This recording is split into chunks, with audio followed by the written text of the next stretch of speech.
Hello student, आपका first chapter complete हो चुका है केमिस्ट्री का। अब हम सेकंड चैप्टर की बात करते हैं जिसका नाम है acid, basis and salt. Acid का तो नाम सुना होगा आपको, मैंने पढ़ाया भी था, पहले भी बताया था एसिड के बारे में भी कि वो चीज़ें जो सब्सटेंस के होते हैं खट्टे होते हैं, टेस्ट में कैसे होते हैं, खट्टे होते हैं, तो हम पहचान जाते हैं कि उसके अंदर क्या है, एसिड है। जैसे आपका लेमन होता है, ऑरेंज होते हैं, इमली होती है, ये सब चीज़ क्या है, इसके अंदर क्या होता है, एसिड होता है। यानी कि जैसे कि आपका दही है, दही भी खट्टा होता है, वो भी क्या होता है, लैक्टिक एसिड होता है उसके अंदर भी। तो इस तरीके से, लेकिन हम सारे एसिड को क्या है, हम टेस्ट करके नहीं पहचान सकते, लेकिन क्योंकि बहुत ज़्यादा खतरनाक भी होते हैं एसिड, हमने अगर टेस्ट कर लिया जबान भी बिल्कुल जल सकती है उससे। तो हर चीज़ को हम क्या टेस्ट नहीं कर सकते, ठीक है, एसिड को। तो हम एसिड को आयन के बेस पर डिफाइन करेंगे, यानी कि बोल सकते हैं हम एसिड आर दो substance which dissociate in aqueous solution, यानी किसी भी एक्वस सॉल्यूशन में वो डिसोसिएट होकर H+ आयन देते हैं। जो H+ आयन देते हैं वो क्या होते हैं, वो आपके एसिड होते हैं। मैं रिएक्शन के द्वारा समझा रहा हूँ आपको। जैसे कि ये है HCl, ठीक है, ये डिसोसिएट हुआ किसमें, वाटर में हमने डिसोसिएट कर दिया इसको H2O में। जब डिसोसिएट हुआ तो ये इसके जो आयन है, आपको बताया होगा मैंने कि ये जब मॉलिक्यूल बनता है तो कैसे बनता है, इलेक्ट्रॉन को डोनेट करके और इलेक्ट्रॉन को एक्सेप्ट करके। इसके बीच में जो बॉन्ड बनता है, बॉन्डिंग होती है आयनिक बॉन्ड के द्वारा, ठीक है। तो इनका क्या है, H+ प्लस Cl-, ये दोनों क्या है, डिसोसिएट हो गए, H+ आयन बन गया और Cl- आयन बन गया। अब यहाँ पर H+ आयन बनना है तो क्या है, ये एसिड है, ठीक है। दूसरा इस तरीके से H2SO4 ले लीजिए, इसको हमने वाटर में डिसोसिएट किया तो क्या बन जाएगा, 2H+ प्लस SO4-, ठीक। तो यहाँ पर H+ बनना है तो क्या है, ये एसिड है। ऐसे यहाँ पर ये ले लीजिए HNO3, इसको भी हमने वाटर में डिसोसिएट कर दिया, क्या है ये, H+ प्लस NO3-, तो ये भी क्या है आपका, ये भी आपका एसिड है। इस प्रकार से जो भी हम बोल सकते हैं वो सब्सटेंस, एसिड वो सब्सटेंस होते हैं जो एक्वस सॉल्यूशन में डिसोसिएट होकर क्या देते हैं, H+ आयन देते हैं, ठीक है। हम इसकी प्रॉपर्टीज के बारे में बात करेंगे, इसकी फिजिकल प्रॉपर्टीज और केमिकल प्रॉपर्टीज के बारे में। फिजिकल प्रॉपर्टीज क्या है, यानी कि देखने में कैसा है, ठीक है, टेस्ट कैसा है इसका, ये सब क्या है, इसकी फिजिकल प्रॉपर्टीज में आती है। हमने एक फिजिकल प्रॉपर्टीज के बारे में बात करते हैं कि एसिड आर सोर इंटेंस, यानी कैसे होते हैं, सोर होते हैं, खट्टे होते हैं टेस्ट में। दूसरा, एसिड आर कलरलेस, ये कैसे होते हैं, कलरलेस। जैसे वाटर होता है देखने में, वैसे ही होते हैं ये भी क्या होते हैं, कलरलेस होते हैं, कोई कलर नहीं होता। और एक बोल सकते हैं कि ये क्या करते हैं, ये वाटर में घुलकर हाइड्रोनियम आयन देते हैं। आप पूछेंगे हाइड्रोनियम आयन क्या होते हैं, जैसे ये देखिए H+ आयन जो है वो H2O, यानी वाटर के साथ मिल गया, वाटर के साथ मिलकर क्या बना लिया हमने, H3O+, यही क्या होता है, यही होता है हाइड्रोनियम आयन आपका, ठीक है। ये क्या करता है, वाटर में डिसोसिएट होकर हाइड्रोनियम आयन देता है। अब हम इसके बारे में बात करें, इसकी हम केमिकल प्रॉपर्टीज के बारे में बात करेंगे। केमिकल प्रॉपर्टीज यानी ये केमिकल प्रॉपर्टीज क्या करता है, हम सबसे पहले बात करेंगे रिएक्शन विद मेटल। इसकी रिएक्शन जो है मेटल के साथ कैसे होती है। ये जब भी मेटल के साथ में रिएक्शन करता है तो क्या करता है, जब मेटल के साथ रिएक्शन करता है तो ये हमें क्या देता है, सॉल्ट देता है और हाइड्रोजन गैस लिबरेट होती है। जैसे हम एक रिएक्शन लिखते हैं यहाँ पर, Zn प्लस HCl, यानी कि मेटल की रिएक्शन किसके साथ हो रही है, एसिड के साथ हो रही है, तो क्या देगा हमें, यहाँ से ये डिसोसिएट हो जाएगा H+, ठीक है। तो ये किस में बन जाएगा, 2HCl से करेंगे हम, वो तो हम बैलेंस तो आप बाद में भी कर सकते हैं, बैलेंस तो मैं सिखा चुका हूँ पिछली वीडियो में आपको। Zn क्या बन जाएगा, ZnCl2 plus H2 gas liberate, ठीक। इस प्रकार से ये रिएक्शन क्या करता है मेटल के साथ, मेटल के साथ जब भी रिएक्शन होती है इसकी एसिड की, तो क्या बनता है, एक सॉल्ट बनता है और हाइड्रोजन गैस लिबरेट होती है, ठीक है। अब हम दूसरी रिएक्शन की बात करेंगे। इसमें दूसरी किससे रिएक्शन करता है, ये दूसरी रिएक्शन ये करता है रिएक्शन विद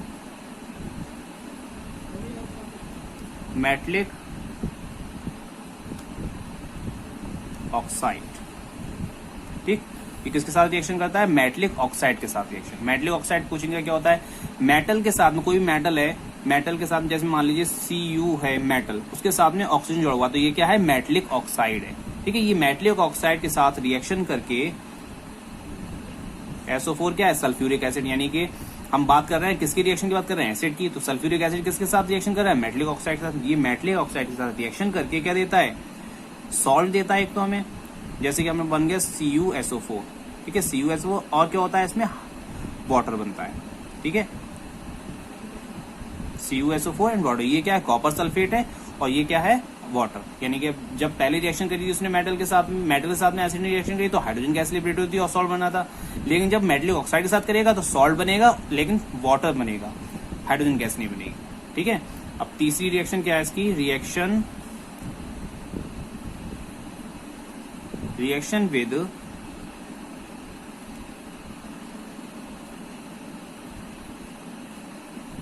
मेटलिक हाइड्रोक्साइड।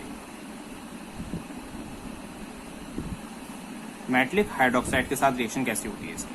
ठीक है, मेटलिक हाइड्रोक्साइड से कैसे होती है रिएक्शन, मेटलिक आप पूछेंगे आप, जैसे कि मेटल ऑक्साइड था मेटलिक ऑक्साइड, इसी प्रकार से होता है मेटलिक हाइड्रोक्साइड। जैसे कि मेटलिक हाइड्रोक्साइड का आप ले लीजिए फॉर्मूला, हमने ले लिया मेटलिक हाइड्रोक्साइड NaOH, NaOH भी ले सकते हैं, KOH भी, यानी कि जो मेटल के साथ OH आयन जुड़ा हुआ होता है वही क्या बोलते हैं हम उसके, मेटलिक हाइड्रोक्साइड। ये रिएक्शन करता है किसके साथ में रिएक्शन करा है हमने, H2SO4 के साथ में करा दी रिएक्शन इसकी, तो क्या बन गया Na2SO4। ठीक है, बैलेंस करने के लिए लिखेंगे हम इसको Na2SO4 प्लस, इसमें भी क्या होता है वाटर निकलता है। ठीक है, वो तो हम ये जो इनिशियल स्पेस पे लगाए हमने इसके नंबर, वो तो हमने बैलेंस करने के लिए लगाए।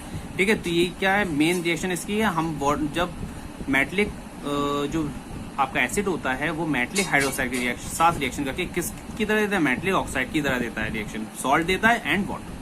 ठीक है, ये तीन रिएक्शन मैंने किसमें लिखवाई है, ये तीन रिएक्शन लिखवाई है आपकी तीन रिएक्शन लिखवाई है मैंने आपकी केमिकल प्रॉपर्टीज ऑफ एसिड। अब इसके आगे बात करते हैं बेसिस के। ठीक है, अब हम बात करते हैं बेसिस की, बेसिस क्या होते हैं। ठीक है, बेसिस को हम अगर टेस्ट के बेस पर लें तो क्या तो ये कड़वे होते हैं, टेस्ट में कड़वे होते हैं। जो भी सब्सटेंस आप टेस्ट करेंगे कड़वा है, उसके अंदर क्या होगा, बेस होगा। जैसे कि करेला होता है, उसमें अंदर क्या होता है, बेस होता है। साबुन होता है, सोप होता है, उसमें भी क्या होता है, बेस होता है।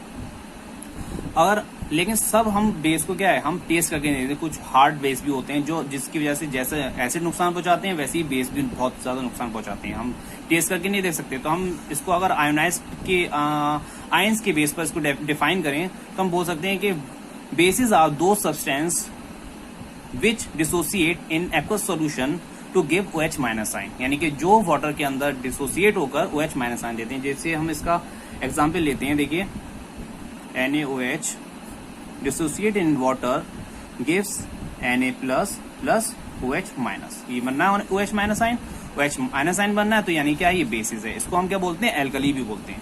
ठीक है, दूसरी रिएक्शन देख लीजिए, KOH डिसोसिएट इन वाटर, क्या बनना है K plus plus OH minus, ये भी क्या बन गया OH माइनस आ रहा है इसकी, यानी कि ये बेस है। ठीक है, एक और रिएक्शन देख लीजिए इसकी, MgOH का whole twice dissociate in water, क्या बन गया Mg प्लस 2 OH माइनस। ठीक है, इसमें भी क्या आ रहा है, OH माइनस आयन आ रहा है। तो इस प्रकार से क्या हो गया, इस प्रकार से ये क्या हो गया, बेस। ठीक है, जिसके अंदर क्या आता है OH माइनस आयन देते हैं, जो उसको क्या बोलते हैं, हम बेस बोलते हैं। अब इसकी प्रॉपर्टीज के बारे में बात करेंगे। अब आपने एल्कली नाम सुना होगा, एल्कली हम इन्हीं को बोलते हैं, जो बेस होते हैं उसी को एल्कली बोलते हैं। लेकिन कुछ बेस ऐसे होते हैं जिसमें OH माइनस आयन नहीं होता, जैसे NH3 अमोनिया होता है आपका, लेकिन उसके अंदर क्या है OH माइनस आयन नहीं होता है, लेकिन वो बेस है। ठीक है, तो हम एल्कली इनको बोलते हैं जिनके अंदर OH माइनस आयन होता है तो NH3 अमोनिया जो है आपका वो बेस है, लेकिन उसको हम एल्कली नहीं बोल सकते। जिसके अंदर OH माइनस आयन होगा, जिस बेस के अंदर, उसी को हम एल्कली बोलते हैं। ठीक है, तो हम बेस जितने भी OH माइनस आयन है उनको एल्कली बोलते हैं, लेकिन सारे बेसिस क्या होते हैं, सारे बेसिस एल्कली नहीं होते हैं। ठीक है, हम इसकी प्रॉपर्टीज के बारे में बात करें। प्रॉपर्टीज जिसकी मैंने आपको बताई कि कैसे होते हैं, बिटर इन टेस्ट, ये टेस्ट में बिटर होते हैं, और ये भी क्या होते हैं, कलरलेस भी होते हैं ये भी। ठीक है, और ये क्या करते हैं, ये डिसोसिएट होकर OH माइनस साइन देते हैं। ये तीन प्रॉपर्टीज हो गई इसकी। ठीक है, अब हम बात करते हैं केमिकल प्रॉपर्टी, यानी केमिकल प्रॉपर्टी की रिएक्शन किस प्रकार से करते हैं। तो हमने सबसे पहले रिएक्शन देखते हैं इसकी, रिएक्शन विद मेटल। ये मेटल के साथ रिएक्शन किस प्रकार से करते हैं। ठीक जैसे हमने मेटल Zn ले लिया, ठीक है, इसकी रिएक्शन हमने करा दी NaOH के साथ में। Zn की रिएक्शन हमने NaOH के साथ कराई तो क्या बनेगा, इसमें भी वही होता है जिस प्रकार से किस में होता था, जिस प्रकार से एसिड में होता था, उसी प्रकार से ये भी क्या बनाएगा, Zn, ये बनाएगा Na2 ZnO2 प्लस, ये भी एक सॉल्ट है, ठीक है, इसका नाम है सोडियम जिंकेट, सोडियम जिंकेट बोलते हैं, और इसमें भी हाइड्रोजन गैस लिबरेट होती है। ठीक है, क्या बन गया, सोडियम लिंकेट।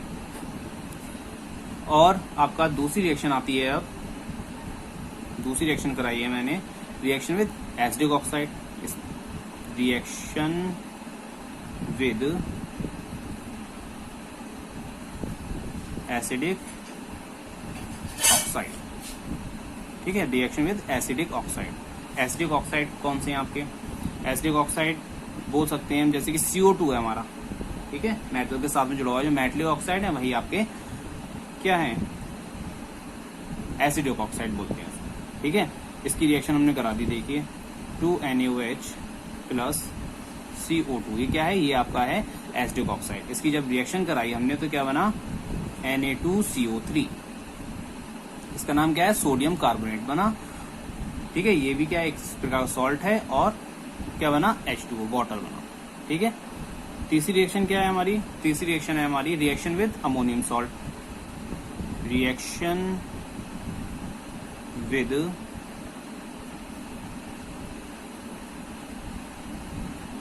Ammonium salt. ठीक, अमोनियम सॉल्ट क्या है, अमोनियम सॉल्ट, अमोनियम आपका फॉर्मूला होता है NH4, उसके साथ में जुड़ा हुआ होता है Cl, तो यही क्या कहलाता है, अमोनियम सॉल्ट कहलाता है। ठीक है, अमोनियम जो है पॉजिटिव चार्ज होता है, उसको नेगेटिव चार्ज वाला जुड़ा होता है, वो ही अमोनियम सॉल्ट कहलाएगा। जैसे कि हमने अमोनियम सॉल्ट में ले लिया NH4Cl, ठीक है, क्या लिया, NH4Cl, NH4Cl क्या हो गया, अमोनियम सॉल्ट। इसकी रिएक्शन हमने किससे करा दी, बेस से, यानी कि NaOH से।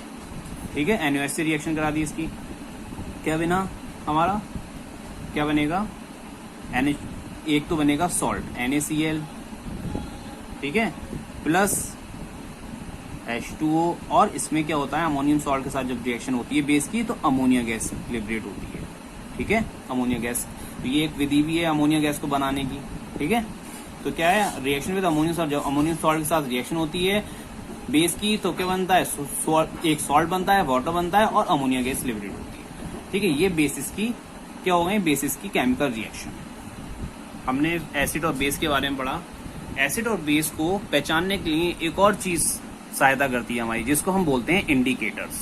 ठीक है, इंडिकेटर्स क्या होते हैं, हमें किसी भी सॉल्यूशन को बताते हैं कि वो एसिड है या बेस है। देखिए क्या लिखा है, an indicator is a dye that changes colour और smell when it put into an acid और बेस। यानी क्या होता है, वो अपना कलर चेंज कर लेते हैं या स्मेल चेंज कर लेते हैं, जिसकी वजह से हमें इंडिकेट करते हैं कि वो एसिड है या बेस है। तो इसमें मैंने कुछ इंडिकेटर्स लिखे हैं जिनकी पहचान कर सकते हैं आप कि एसिड में कैसे रहते हैं, वो बेस में कैसे रहते हैं। जैसे कि हमारे नेचुरल इंडिकेटर के बारे में पहले बात करते हैं। नेचुरल इंडिकेटर हमारा पहला आता है लिटमस। लिटमस क्या है, हमारा एक नेचुरल इंडिकेटर है। इसका जो नेचुरल कलर होता है वो पर्पल कलर होता है, लाइकेन्स से जो निकाला जाता है। ठीक है, तो एसिड में क्या करता है, जो हमारे लिटमस पेपर बना लिए गए हैं दो प्रकार के, एक तो ब्लू लिटमस पेपर बना लिया है, एक रेड लिटमस पेपर बना लिया है। ठीक है, तो जब हम ब्लू लिटमस पेपर को क्या करते हैं, एसिड के अंदर डालते हैं, तो वो क्या कैसे हो जाता है, रेड कलर का। यानी ब्लू एसिड से पता चलता है हमें, एसिड की पता कैसे चलता है, ब्लू लिटमस पेपर जब हम डालते हैं उसमें तो कैसा हो जाता है, रेड हो जाता है। बेस में रेड लिटमस पेपर डालते हैं तो वो ब्लू हो जाता है। इस तरीके से हमें पता चल जाता है कौन सा एसिड है कौन सा बेस है। यानी कि दो लिक्विड रखे हुए हैं आपके पास में, दोनों एक कलर के हैं, आपको कैसे पहचानेंगे कि कौन सा एसिड है कौन सा बेस है, तो हम वो पहचानेंगे लिटमस पेपर से। लिटमस पेपर डाल के देखेंगे, जब हम रेड लिटमस पेपर हमने अगर एसिड में डाल दिया तो कोई असर चेंज ही नहीं होगा, तो पता चल जाएगा वो एसिड है, ये रेड लिटमस पेपर चेंज नहीं कर रहा है। इसी प्रकार से ब्लू डाल दिया हमने बेस में तो कोई असर नहीं होगा, लेकिन ब्लू जब हम एसिड में डालेंगे फौरन कैसे हो जाएगा, रेड हो जाएगा। और जैसे रेड लिटमस पेपर ब्लू में डालेंगे, बेस में डालेंगे, कैसे हो जाएगा, ब्लू हो जाएगा। तो इससे पता चलेगा कौन सा एसिड है कौन सा बेस। ठीक है, आगे हमारा टर्मरिक। टर्मरिक कैसा होता है, येलो कलर का होता है। एसिड में डालेंगे टर्मरिक, हल्दी, तो नो चेंज, कोई चेंज नहीं होगा। लेकिन जैसे ही बेस में डालेंगे कैसा हो जाएगा, रेडिश ब्राउन। आपने देखा होगा कि हमारे जो कपड़ों पर हल्दी गिर जाए, कुछ गिर जाए, हम उस पर साबुन लगाते हैं तो कैसे एकदम ब्राउन कलर का हो जाता है। उससे पता चलता है कि साबुन के अंदर क्या होता है, साबुन के अंदर होता है बेस। ठीक है, इसके आगे और भी है, रेड कैबेज। यानी रेड कैबेज होता है रेड कलर का, लेकिन एसिड में जब डालते हैं उसके ऊपर एसिड अगर डालते हैं तो नो चेंज, उसका कोई चेंज नहीं होता कलर में। लेकिन जैसी बेस डालेंगे वो कैसे हो जाएगा, ग्रीन कलर का हो जाएगा। इससे पता चलता है कौन सा एसिड है कौन सा बेस है। अब और आते हैं आपके दो इंडिकेटर और हैं, सिंथेटिक इंडिकेटर, जो लेबोरेटरी में यूज किए जाते हैं, लैब में बनाए जाते हैं। मैथिल ऑरेंज इसका नाम है, इसका मैथिल ऑरेंज नाम है, और इसका कलर भी कैसा होता है, ऑरेंज होता है। जैसे ही एसिड में डालते हैं इसको क्या होता है, रेड कलर का हो जाता है। लेकिन जैसी बेस में डालते हैं क्या हो जाता है, येलो कलर का। इससे पता चलता है कौन सा एसिड है कौन सा बेस है। नेक्स्ट आया है हमारा फिनेप्थिलीन। ये कैसे होता है? कलरलेस होता है। इसमें